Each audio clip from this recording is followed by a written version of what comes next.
What is up, everybody? Welcome back to the channel. Just want to start off saying that if you guys notice anything in the video quality and the audio quality, I am recording off my iPhone because the GoPros are dead. So if it looks better, I might just record from my phone. But if it looks worse, someone could let me know.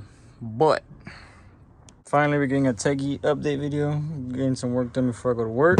So in the last video I left off showing, not the last video, but last video of the Integra, I left off showing you guys the fuse box relocation, and I was putting some nice deep thought into it, and I was like, you know what, I'm gonna try my hardest to make it so that if anybody else does it, they can do it the exact same way and not have to be like bending tabs or stuff like that, or like welding or anything like that, because for one, I'm on a budget, as most people are. Two, not everyone has tools they can use, like a shop would. And three, why not just make it easy? So, off camera, I made these brackets. So, literally all I did was get a piece of cardboard, cut it out, put the fuse box in there, and used these tabs right here, the ones that go to the airbag, and that hole back there, this one right here, to my usage, so it could sit in there. And in the beginning I had used some like sheet metal, like something that was way thinner than this, so when I bolted it down, they just snapped. So this is I can't even tell you guys which it is. Something thick, you know, something pretty thick. All I did was just get some pliers and just start bending and hammer it. Got a little flap disc, clean them up so there will be no harsh edges. But I did that. I'm gonna show you guys how that mounts real quick, so that, because the main problem I was running into too was having access to the wires in the back right here, the plugs, because most of them do reach, but I will have to extend some of them. And this is just a fuse box relocation. It is not like a whole engine harness relocation yet, because I will be doing that, but not right now. If you guys are doing that, then you know, you guys can keep going, but I'm just doing this right now, and later down the road when we get to that, But yeah, so right now with the fuse box, I made two brackets, this one for the front and this one for the back. All I really did for this one was just cut a straight line like this, but a little bit longer, and then made like a little L cut. Looks like literally an L, and that's where I get this bend. Is it the prettiest? No. Is it sturdy? Yeah. Will it work? It better. So for this one, like I said, it's an amount, okay, like this, so that when the fuse box sits down, it'll tighten on that.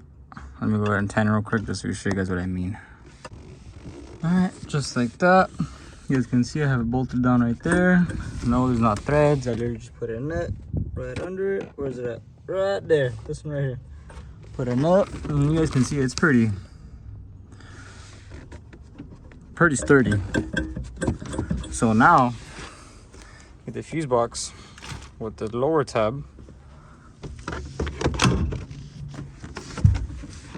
damn, to tight that spot.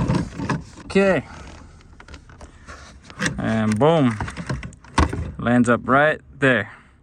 So then all we need is that back one, which I'll show you guys how I put that one. But yeah, I just got some regular, if you guys want to go to a hardware store or whatever, but I just got regular 10 mil bolts and nuts that have some spare Honda stuff.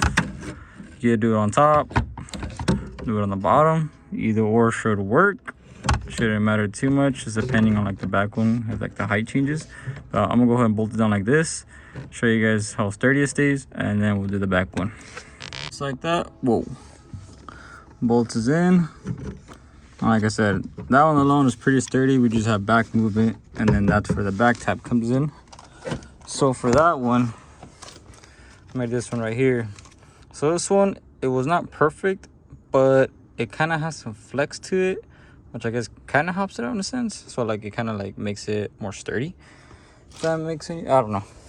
But so from there, we're gonna go to the bottom. Lines up right there. And let me show you guys the bottom, or the actual like back side of it, because this is the one that was a little bit harder to make. All right, so as you guys can see, it is very far off. The top's already bolted. I already have a nut and a bolt. You can see right there. It's not like extremely tight. Yeah, see, I can still spin it. So what I meant by it flexing was I can technically, oh, this is a tough spot, guys, I'm not gonna lie. Getting this bracket, and it doesn't, hopefully it doesn't break the plastic, but you guys can see how I push it forward and it'll line up like that. And that should give it like a little more tension, just so that nothing for sure flexes. So I'm gonna try that real quick and see how that comes out. But I think we should be good right there. Okay, just like that. Front one's in, back one's in. Like I said, it's still gonna have a little flex because it has a side one right here. Because always that's how it mounts, was 1, 2, and then 3 for the side one. But I mean, it's there. I don't know how good of an angle you guys can see it, but tying that down. Down right there. So yeah, I mean, I don't think it's horrible, but yeah, fuse box is mounted and the wire should have more than enough clearance to mount up to. So as an example, try putting this one in.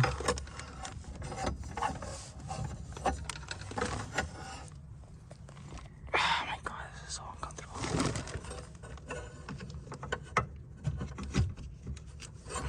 Yeah, goes right in.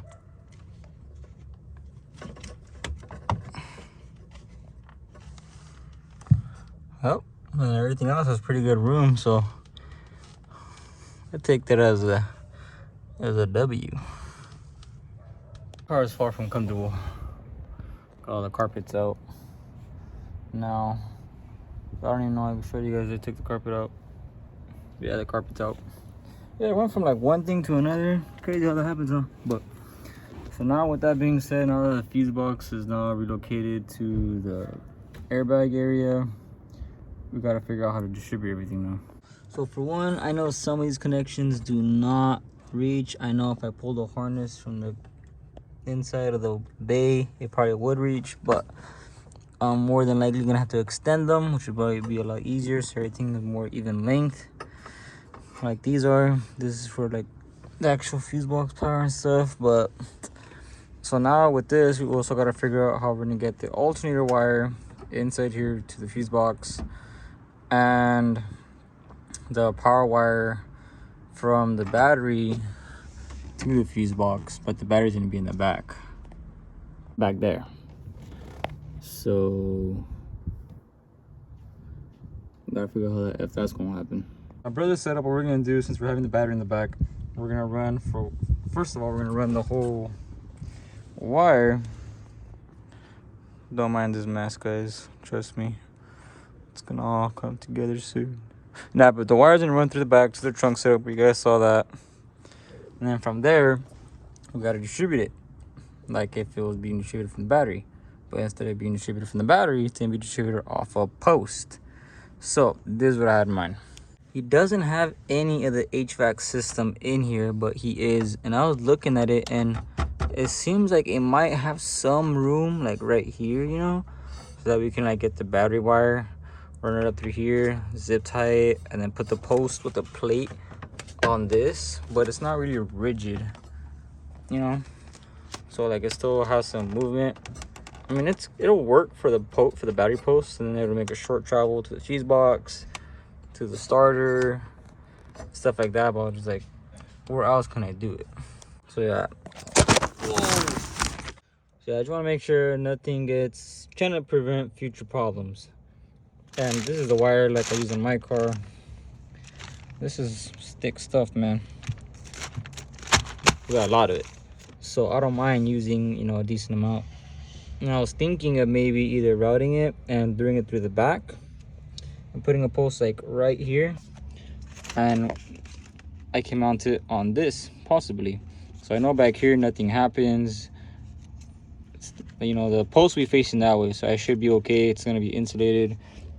That way from there, all the power wire runs to the back, comes through here, then gets distributed. I can throw a wire through the fuse box up top, and then I can get a wire going out to the starter, and then all I have to worry about is the alternator.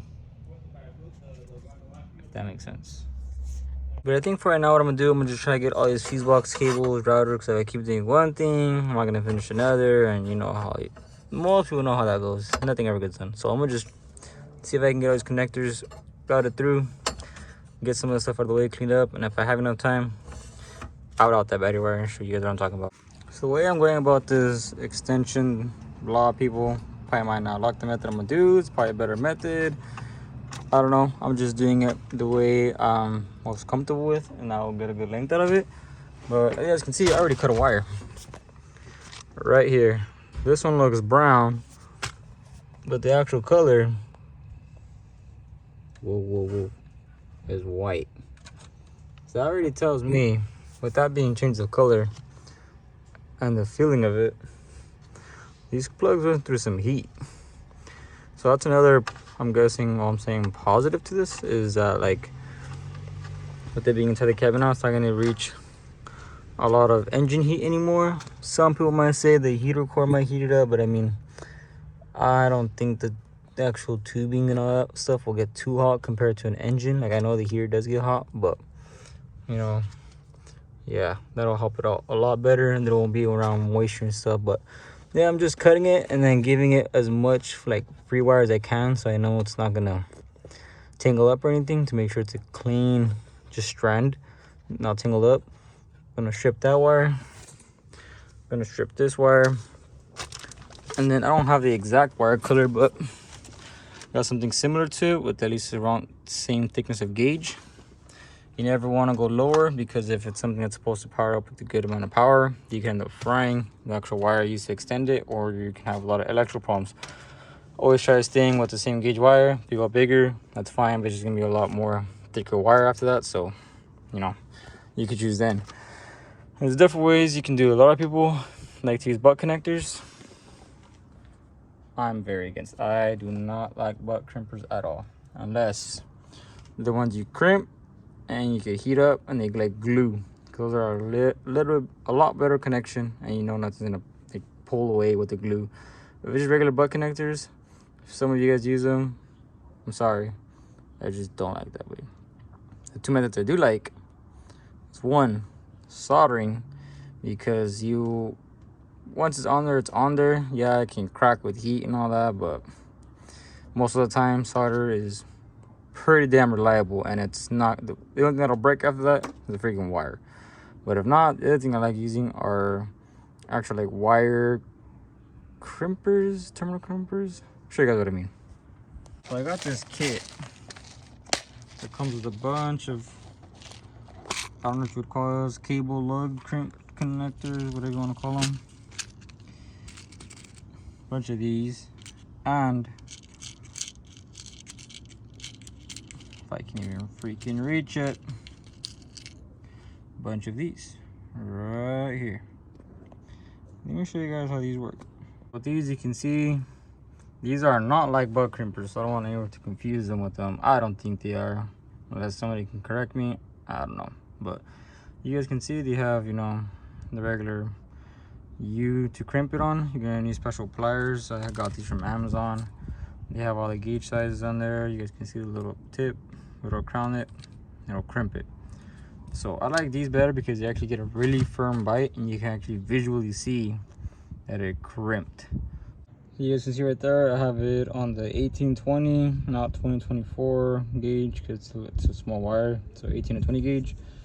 You have to have the part that's like, I guess, I don't know how you say, but you can see the little tips coming out over the U. There you can see it, so it crimps it in. And you're gonna have that part, the beginning part, over the wire, and that bigger piece over the insulator, so that bites in the insulator prevents it from coming out. And the inside is what makes contact. Not crimped, but it should look something like that. Wires in front, insulator in the back. See that? Boom. So now I'm gonna, come on, focus. There you go. So you can see why I prefer yours a lot better. So the front part is connected on the wire, and now it's secure. The back part on the insulator. Now I can feel it. That is not coming off. I can visually see it. It's a good connection. So yeah, this is why I prefer these or soldering over a butt crimper. If you guys don't have any access to this, I guess butt crimpers will work. Just verify your crimps are good, because the last thing you want is to do all this. You have electrical problems, chase it down. That's just calling for a bad day. So yeah, I'm gonna go ahead and finish all this stuff, just extending wire per wire, just like I'm doing, and show you guys how it turns out. Okay, before I finish up now, it's starting to sprinkle. Not bad, so I don't really care. But I need one more plug, which is this one right here. I just want to show you guys how I've been doing it. I already extended 2 plugs. The first one I showed you, and then there's a little small one. And all I've been doing, just to keep it organized, every time I extend it, I just, even with the ones that don't need extension, I just get electrical tape and wrap it around some corners. So it gets it like nice and neat, so I don't have wires scrambling around there anywhere. And as you guys can see, they're plugged in perfectly fine. Just make sure they at least all have evenness. No like stress, nothing like that. And right now the last one I need is this one right here. So all I literally do is just tug on it. Tugging on it. I know these wires have length. I need to extend these two, which is a black and a black red, most likely ground. I could pull a wiring diagram and see what all these wires are for and probably depend them, but it's the last time just extending them. So yeah, but yeah, one was gonna be done, and once I extend these out, that'll be a completion of a fuse box relocation. Obviously, if you guys have the HVAC, it's a different story, but just extending it and mounting it, that'll kind of finish it. So we're almost there, guys. We're almost there. Okay, it's starting to sprinkle. I got a little bit of time left before I go to work, but just like that, guys, it is all done. So with the airbox right here and everything, I'm not sure exactly how it's gonna sit, but pretty sure I can just go over everything. But yeah, that's how it looks right now. Came out pretty good. Everything's there, no wires are really stressed. Everything looks cool. Some wires come out longer than others. That's just how they came out. This one was like that already, but yeah, as you guys can tell, it looks a lot cleaner than how it was before. So then from there, you gotta cut this out so the wire comes out clean. And yeah, so fuse box is good, mounted, and yeah. Gonna end there for this video. I was gonna do the battery and everything, but it's gonna get too much clusterness into one video. I'd rather do one thing at a time. That way it makes more of an understanding, and I don't have to fly through this stuff. That way whoever is trying to do it can really get a good idea of how it's done. So if you guys enjoyed this video, finishing up the fuse box finally, let's go ahead and give it a like. And with that said, I'll see you guys next time. Peace out.